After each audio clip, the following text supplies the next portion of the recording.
আজ 12ই জানুয়ারি 2026 স্বামীজির 163তম জন্মদিনে আমি আজ একটি স্বরচিত কবিতা পাঠ করছি। কবিতাটি এইমাত্র লিখলুম। কবিতার নাম দিয়েছি দত্তবাড়ির রত্নধন।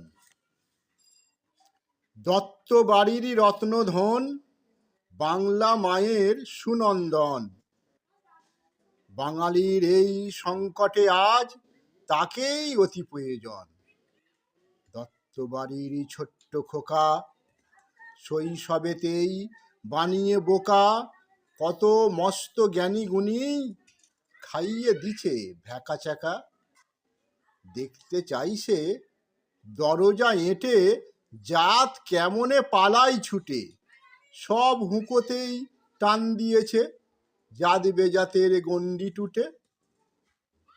দত্তবাড়ির নয়নমণি তার সে মধুর কণ্ঠধ্বনি, জিহ্বে মেতেই শিবের সেবা সেই কথা আজ অমর বাণী। দত্তবাড়ির দুষ্টু ছেলে দোল খেত সে চাঁপার ডালে, আজ বাঙালির হৃদয়ে তার স্মৃতি জ্ঞানের প্রদীপ জালে।